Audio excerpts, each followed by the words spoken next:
আসসালামু আলাইকুম। আমির হাইড্রোলিক থেকে সবাইকে স্বাগত জানাচ্ছি। আজকে আরেকটা নতুন ভিডিও নিয়ে আসলাম।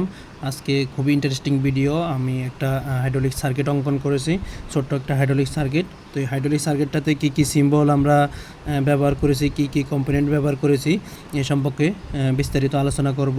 তো আমি যে সিম্বলগুলো এখানে অঙ্কন করেছি এগুলো প্রথমে আছে ট্যাঙ্কের, এটা ট্যাঙ্ক মিনিং করে এই চিহ্নটা। তারপরে আছে ফিল্টার, তারপরে আছে হাইড্রোলিক পাম্প, তারপরে আছে আপনার কাবলিং মোটর। আর এটা যে দেখছেন এটা আপনার মোটরটা ঘোরার যে রান করার যে এররটা আছে এটা মিনিং করে। তারপরে আছে pressure line, meter, pressure meter. তো প্রেশার মিটারে আপনারা প্রেশার মিটার চেক করবেন, এটা থাকে এমপিএ বার পিএসআইতে থাকে। আপনারা এটা ক্যালকুলেশন করে নেবেন এমপিএ পিএসআই আর বারে। তারপরে আছে প্রেশার রিলিফ বাল্ব, যে পিআরবি প্রেশার রিলিফ বাল্ব। এটা হচ্ছে স্প্রিং, এটা হচ্ছে আপনার পাইলট লাইনের, আর এটা ট্যাঙ্ক লাইনে গেছে। আর এখানে এই যে দেখতেছেন এই পাইলট লাইনটা এখানে গিয়ে প্রেশার দিলে আমরা যতবার এখানে স্প্রিং দিয়ে সেটিং করব ততবার আমরা এখানে পাবো। আর বাকি যে অতিরিক্ত অয়েলগুলো আমাদের প্রেশার পাম্প থেকে আসবে সেগুলো এখানে পাইলট লাইন দিয়ে এসে এখানে প্রেস করার সাথে সাথে এটা এই সিম্বলটা এখান থেকে এখান পর্যন্ত অ্যাড হয়ে গেলে এখান দিয়ে ড্রেন করে আপনার ট্যাঙ্কিতে চলে যাবে। এটা হচ্ছে ট্যাঙ্ক লাইন, ট্যাঙ্কিতে চলে যাবে। তারপরে আপনি পাবেন ডিসিবি ডাইরেকশনাল কন্ট্রোল ভালভ, এটা হচ্ছে 4 পোর্ট PTAB আর 3 কন্ডিশন, 1 2 3 কন্ডিশন।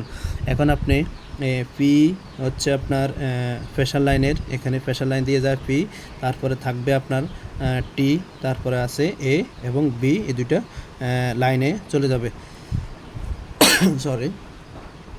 এখন আমরা যদি এইটাকে এখানে নিয়ে আসি, যখন আমার এখানে পাওয়ার আসে, যখন এখানে সলিনয়েড বাল্বে পাওয়ার আসে তখন এটা এখানে আসবে, এখানে আসলে PRA সংযুক্ত হয়ে যাবে, PRA সংযুক্ত হয়ে যাবে। আর এটা এখানে চলে আসবে BRT-তে সংযুক্ত হয়ে যাবে। যখন এটা এখানে আসবে PRA-তে সংযুক্ত হবে তখন এখান দিয়ে এই লাইনটা গিয়ে সিলিন্ডারে যাবে। সিলিন্ডার আপনার ডাউন হবে, সিলিন্ডার যখন ডাউন হবে তখন সিলিন্ডারে অয়েল ইন হবে আর আউট হবে। এটা এখানে চলে আসলে বি দিয়ে আউট হয়ে টি দিয়ে ট্যাঙ্কে চলে যাবে, টি দিয়ে ট্যাঙ্কে চলে যাবে। যখন আপনি এটাকে আবার রিটার্ন করবেন, ভিতরে নেবেন আপনার সিলিন্ডারটাকে, তখন এটা এখানে আসবে। তখন এটা এখানে আসলে টি আর বি সংযুক্ত হবে। এই যে এটা এই সিম্বলটা টি আর বি সংযুক্ত হবে।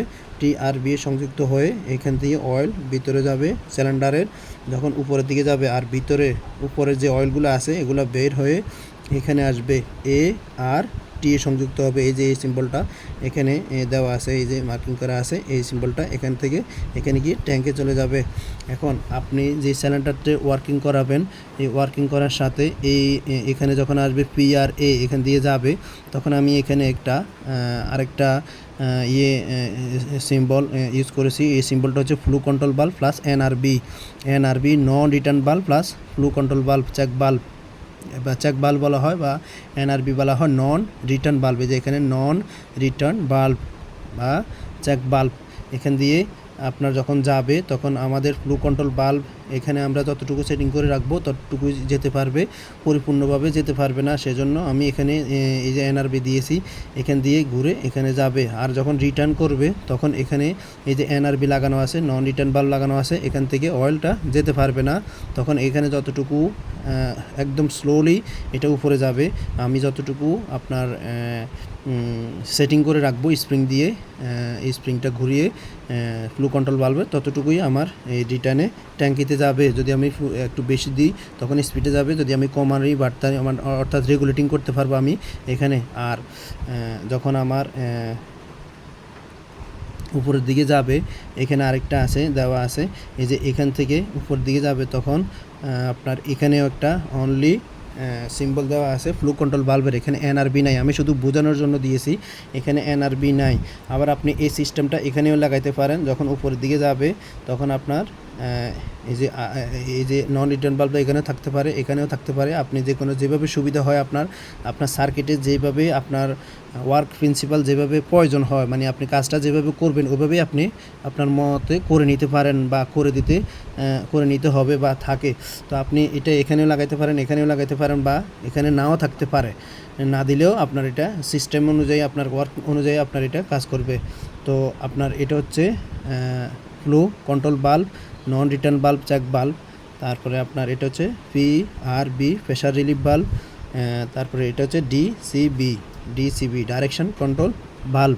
তো এখন আপনারা এখানে যে আমি বলেছিলাম মিটারে MPa, বার, তারপরে PSI, এগুলো আপনারা দেখে মিটারের ভিতরে দেখে আপনার যতটুকু প্রয়োজন ততটুকু মিটার যদি কিনেন। আর যদি আপনাদের বড় মেশিন হয়, ব্যান্ডিং মেশিন, শেয়ারিং মেশিন, বড় মেশিনগুলো হয়, তখন আপনাদের এখানে MPa থাকবে অথবা বারে থাকবে, PSI থাকবে। কিন্তু MPa তো হচ্ছে 10 বারে 1 MPa, 10 বারে 1 MPa।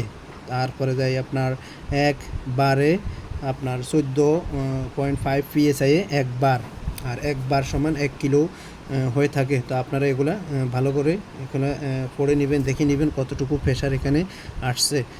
তারপরে আছে আপনার এখানে প্রেশার রিলিফ বাল্ব, এটা তো আমি বললামই, এটার সিম্বল হচ্ছে এরকম। আর এই যে নন রিটার্ন বাল্বের সিম্বল হচ্ছে এরকম। এটা হচ্ছে ম্যানিফোল্ডের এই যে সিম্বলটা দেখতেছেন, এই যে ফুট করে দেওয়া আছে সাইডের পাশে, এটা হচ্ছে ম্যানিফোল্ডের সিম্বল। তারপরে যা আছে আপনার পাইলট লাইনের সিম্বল, এটা হচ্ছে পাইলট লাইনের সিম্বল, এটা হচ্ছে ম্যানিফোল্ডের সিম্বল। আমি সিম্বলগুলো নিয়ে সিম্বল আরও বিস্তারিত নিয়ে আপনাদের সাথে ফিউচারে আলোচনা করব। আমার চ্যানেলটা সাবস্ক্রাইব করবেন।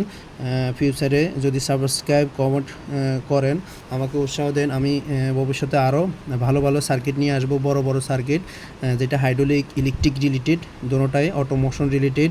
এখানে ইলেকট্রিক কীভাবে কাজ করে এবং কি হাইড্রোলিক সিস্টেমগুলো কীভাবে ওয়ার্কিং করে, এটার এই যে এই সিলিন্ডারটা আছে, এই সিলিন্ডারটার আপনার লোড আনলোড, প্রেশার, স্পিড, কত টন নিবে, এটার পরিপূর্ণ ক্যালকুলেশন নিয়ে সামনের ভিডিও নিয়ে আসব আমি। তারপরে আছে আমার কাছে পরিপূর্ণ ক্যালকুলেশনের এটা একটা বুক। এই বুকে আপনি পাবেন বিভিন্ন ধরনের পাম্পের হিসাব, এই যে গিয়ার পাম্প, বেনি পাম্প, এক্সেল পিস্টন পাম্প, এগুলো পিস্টন পাম্প পুরা সিস্টেমটা আমার এখানে আপনি পাবেন। তারপরে আপনার এই যে প্রতিটা পাম্পের ক্যালকুলেশন পাবেন, ডাইরেকশন কন্ট্রোল বাল্বের পাবেন, নিউমেটিক পাবেন, প্রিনিউমেটিক। তারপরে আপনার যত ধরনের হাইড্রোলিক সিস্টেম, নিউমেটিক সিস্টেম আছে সবগুলোই এখানে আপনারা ক্যালকুলেশন পাবেন। আমার চ্যানেলটা সাবস্ক্রাইব করবেন। আমি এই বুক থেকে পরিপূর্ণ আপনাদেরকে ফিউচারে সবগুলো ক্যালকুলেশন আপনাদেরকে জানিয়ে দিব কিভাবে ওয়ার্কিং করে। আপনারা এটা জানার পরে আপনাদের ইন্ডাস্ট্রিতে বা আপনাদের যদি কোনো কাজে আমার প্রয়োজন হয়, অবশ্যই আমাকে নক দিবেন। এটা হচ্ছে আমার হোয়াটসঅ্যাপ নাম্বার। আমি সার্ভিসিং, হাইড্রোলিক মেশিনের, হাইড্রোলিক প্লাস ইলেকট্রিকের সার্ভিস, আপনার মেশিন রিপেয়ারিংয়ের, তারপরে মেশিন উৎপাদনে কাজ করে থাকি। তো আমাকে সবাই হেল্প করবেন, আমার চ্যানেলটা সাবস্ক্রাইব করবেন, কমেন্ট করবেন। আসসালামু আলাইকুম।